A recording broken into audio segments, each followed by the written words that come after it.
E aí eu estou falando aqui o tempo todo do conceito de analisador histórico, conceito muito importante, tá? Anota aí. Analisador histórico é algo que acontece, ou um objeto, pode ser até uma pessoa às vezes, um símbolo, mas geralmente vai ser um acontecimento que mobiliza a gente e a gente é obrigado a parar a pensar sobre aquele acontecimento e sobre aquela instituição. Isso é analisador histórico. Por que esse nome esquisito, analisador histórico? Porque ele é um acontecimento. Então ele é algo que rompe uma história que vinha se desenvolvendo, mas ele na verdade ele faz com que a gente enxergue coisas que estavam ali acontecendo, mas a gente não estava enxergando. E aí, se a gente está querendo fazer um trabalho bem feito, não dá para deixar de lado o analisador. A gente é obrigado a trabalhar com o analisador, não tem como. Se a instituição tenta fingir que o analisador não existe, que não aconteceu, isso pode resultar em uma coisificação de alguns fenômenos ali que não são interessantes para a escola. A coisa pode gerar uma situação mais difícil ainda, né? Então, por exemplo, né, uma situação muito comum, um analisador histórico muito comum.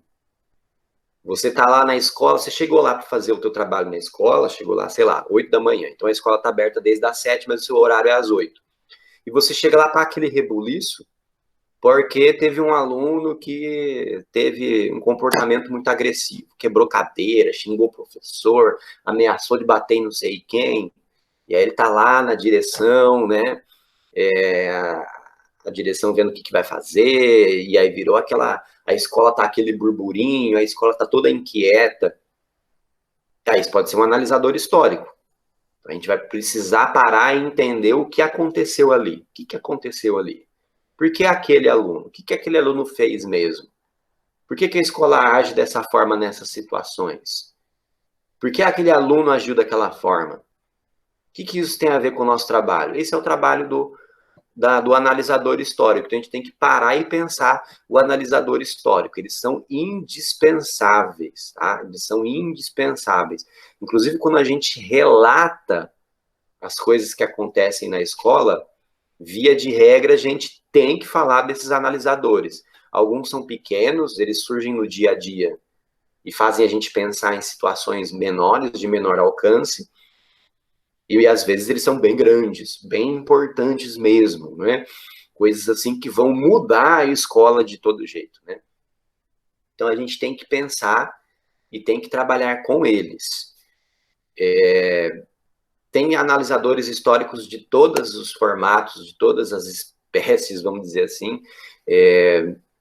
Sempre a dica uma dica bem prática é uma coisa que você para pensar e não tem como não parar para pensar. Então saiba que você está diante de um analisador histórico, né? Às vezes uma frase que alguém te diz na escola pode ser um analisador histórico que te deixou pensando, aquilo fez você enxergar coisas que você não enxergava na instituição até então. Então a gente tem esses 3 conceitos muito importantes aí para início de conversa, né? Encomenda, demanda e analisador histórico. A gente vai estar sempre trabalhando com eles. Não tem receita de bolo, mas a gente tem algumas estratégias que a gente sabe que são sempre muito importantes para as escolas, são sempre muito úteis para o nosso trabalho nas escolas. Heterogestão, veja bem, é a forma de gestão mais tradicional, é a forma de gestão mais comum, não é? Que existe, então, sempre um alguém, um espaço, uma instância que manda. Só que, quando a gente vai puxar esse fio de quem manda na instituição, é sempre um outro. Que outro é esse? É um outro meio indefinido, é um outro meio sem rosto, né? Porque você pega e fala assim, eu quero fazer tal coisa, posso? Se é uma coisa assim, a qual a instituição resiste muito, ou é muito diferente, para a instituição, muito novo para a instituição, não é? Ou até algo que vai contra o funcionamento da instituição, parece que sempre quem disse que não pode ser feito é alguém que não está ali. Ah, eu tenho que falar com o coordenador fala, eu tenho que falar com o diretor fala, ó, eu não sei, eu tenho que falar com a regional, eu tenho que falar com a estadual, sabe? Então, sempre parece que quem realmente manda é um outro que está lá fora, que eu não consigo definir direito, até nomeio, mas ele está inalcançável, ele não está acessível, sabe? Ah, eu não posso fazer nada, é o sistema que funciona assim. Ah, eu não posso fazer nada, são as normas, são as regras.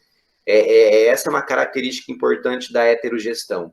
Hétero aí quer dizer o outro, né? É a gestão no outro, mas o que é esse outro? Esse outro é indefinido. Ah, e a gente não pode pensar em fazer de uma forma diferente? Não, eu não posso, não sou eu que decide. Então, quem que decide? Não sei, não sei. Vocês já tentaram entrar em contato, fazer reclamação com alguma instituição de comércio muito grande, muito gigante? Então, por exemplo, eu andei às voltas aí, uns tempos atrás, tentando resolver umas questões do Mercado Livre, aquele site de vendas. E aí eu descobri que eles não disponibilizam uma ferramenta de comunicação com os vendedores. Não existe. Simplesmente não existe. É essa a ideia que eu quero dizer desse outro, né? Então, assim, eu falo com quem? Se você não decide, com quem que eu falo? Não tem. Ter tem na verdade. Ter tem na verdade. Mas sempre vai se colocar muito distante, o que é, na verdade, uma ferramenta de poder isso, porque ao se colocar como muito distante, ao se colocar como inacessível, então eu não consigo promover transformações, eu não consigo promover mudanças. Tá inalcançável para mim, tá inalcançável para nós tentarmos mudar alguma coisa nisso. A autogestão, ela se opõe a isso, porque na autogestão, todos fazem parte da gestão. Então você não tem o único líder. Você tem papéis distintos, tem, mas você não tem aquele que manda, aquele que centraliza todas as decisões, aquele que concentra nas mãos o poder. Na autogestão, todos vão compartilhar dos deveres do poder, todos vão compartilhar daquilo que é a construção de poder, porque aquele espaço, aquela instituição pertence a todos. Isso é mais comum, por exemplo, em cooperativas. Então, na cooperativa, todo mundo é dono, todo mundo é patrão, todo mundo lucra, todo mundo tem prejuízo juntos. No nosso trabalho, a não ser que a gente tente trabalhar numa escola experimental, nosso trabalho vai ser sempre hierarquizado. Mas o que a gente tenta fazer é, nos nossos grupos, naquilo que está dentro do nosso alcance, a gente não está ali como dono daquele espaço, a gente não está ali como chefe daquele momento. A gente trabalha juntos. Nós vamos estabelecer as regras do grupo juntos com os alunos. A gente constrói as atividades juntos com os alunos. A gente não chega lá impondo. A gente não chega lá como se aquele espaço fosse meu. A gente não chega lá assim com essa heterogestão. Eu que mando. Ah, mas não tem como você mudar? Não, não sei, porque quem disse foi a psicologia que disse.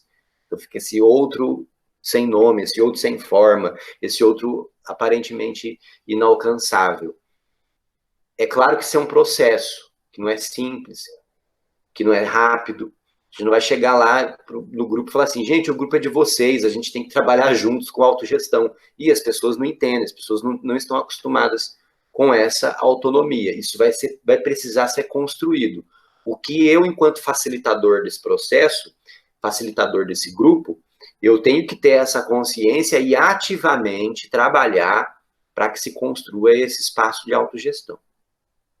De fato, quando algum indivíduo na instituição apresenta problemas, a instituição vai ter uma tendência, principalmente, a gente está aqui no caso falando de escolas, né?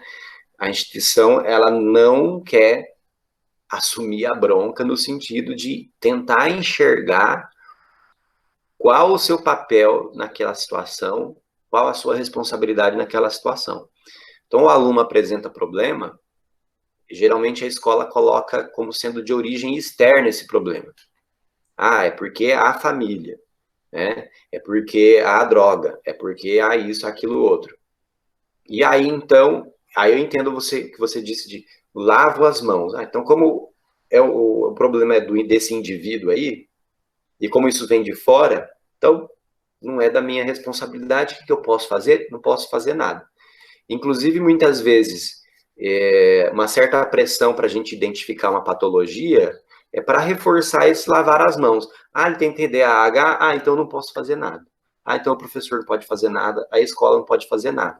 E aí não se responsabiliza e não se mexe para agir, para tentar fazer alguma coisa.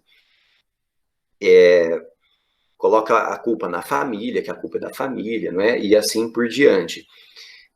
A gente tem que sempre que tomar cuidado para não ficar procurando culpados, sejam quais forem, mas a gente tem que se movimentar para a compreensão, para que todos compreendam a responsabilidade coletiva. Então, assim, não é que a culpa é só da escola, ou a culpa é só da família, ou sei lá do quê. Não existe, não podemos falar em termos de culpa. Somos todos responsáveis ali pelos processos educacionais. E aí o trabalho de análise bem feito vai identificar o que mais especificamente está acontecendo ali. Se aquela situação vem das relações dentro da escola, vem dos processos didáticos ou algo assim. Essa é uma fala que, honestamente, eu acho muito triste, né? A escola não serve para educar. Educação tem que vir da família. Essa é uma colocação completamente equivocada. Infelizmente, é muito comum, né? Que a escola ensina e não educa.